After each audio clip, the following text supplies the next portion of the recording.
All right, everybody, welcome back. It's time for another deep dive. And this time, we're really honing in on something that's been popping up in the research, secondary glaucoma. Definitely a good one to unpack.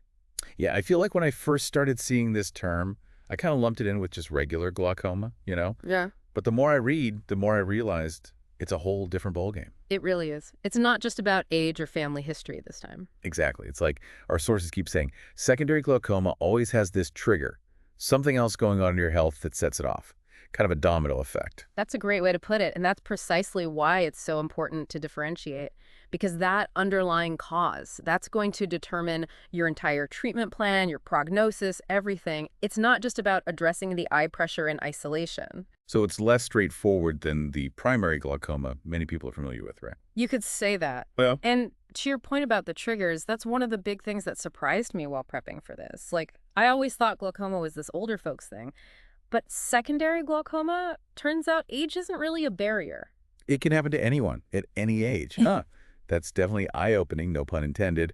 Makes those regular eye exams even more crucial, regardless of how old you are. 100%. Early detection is key here because it opens up your treatment options and gives you a fighting chance to protect your vision long term. It really can. It's kind of like, those public service announcements, buckle up, it's the law. This is like the eye health version. Right. Eyes are precious, people. Though, to be fair, some of these triggers aren't exactly preventable. Like, you can't just decide not to get diabetes. True enough. But knowing about the connection is huge. For example, did you know folks with diabetes are 50% more likely to develop glaucoma?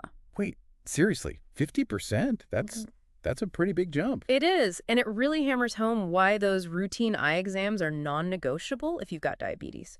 It's not just about managing the diabetes itself, it's about getting ahead of potential complications. Okay, so to anyone listening, if diabetes runs in your family, or maybe you've been diagnosed recently, this is your sign. Book that eye exam. Couldn't have said it better myself. The sooner you catch it, the better your chances of managing it effectively. And speaking of things that often fly under the radar, our research is pointing a finger at inflammation as another major culprit in secondary glaucoma. Oh, right. And we're not talking about the stub my toe kind of inflammation here. Nope, eye inflammation itself is the troublemaker this time, and that can be caused by a bunch of different things, including certain medications. Oh, interesting. Which ones? Well, steroids, for instance, they're great for a lot of things, don't get me wrong, but they can sometimes up your risk of developing secondary glaucoma. Huh. You know what? Now that you mention it, my uncle had to use steroid eye drops after his cataract surgery a while back, and I swear the doctors were on high alert for any signs of glaucoma. There you go. Perfect example. It's not about avoiding necessary medication, of course, but it goes back to that open communication thing. You're on steroids. Make sure your doctor knows that they're keeping a close eye on your eye pressure, literally. So once again, knowledge is power. The more you know, the more informed decisions you can make with your doctor.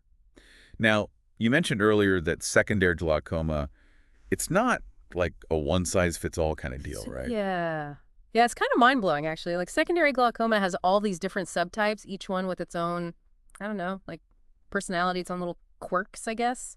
That's a great way to think about it. Because you're right, it's not a one-size-fits-all situation. And that's why understanding the different subtypes, what makes them tick, it's so important for figuring out the right way to treat each one. Makes sense. So where do we even start with all this? We've got steroid-induced, trauma-induced, uveitic. It's a lot. It really is. Well, since we've been on the topic of inflammation, how about we unpack uveitic glaucoma a little? Okay, yeah, let's do that. So uveiticglaucoma.col, what's the story there? So this type of glaucoma, it all starts with inflammation in the uvea. That's the middle layer of your eye, by the way. Okay, so not the whole eye is inflamed, just that specific part. What's going on there that causes problems? Basically, when the uvea gets inflamed, it throws a wrench in the whole fluid drainage system of your eye. Oh, I see. Imagine your eye's drainage system like, I don't know, a sink. Uveitis is like clogging that sink with debris. The water's still running, but it can't go anywhere, so the pressure builds up. Ah, that makes sense. And that pressure buildup, that's what we know as glaucoma, right? Exactly. And because this type often develops kind of sneakily, over time, it can be tough to spot in the early stages. Again, it circles back to those regular eye exams. Crucial, especially if you have a history of inflammatory conditions. Catch it early, treat it early. I'm sensing a theme here. Absolutely. Okay, ready to switch gears to another type? Get me with it. Let's dive into neovascular glaucoma. This one's a frequent flyer in folks with diabetes, which we touched on earlier. Right, right. Something about the eye trying to heal itself, but kind of backfiring. Exactly. It's like this. In neovascular glaucoma, your eye is trying to compensate for damage, so it starts growing these new blood vessels. Sounds good in theory, right?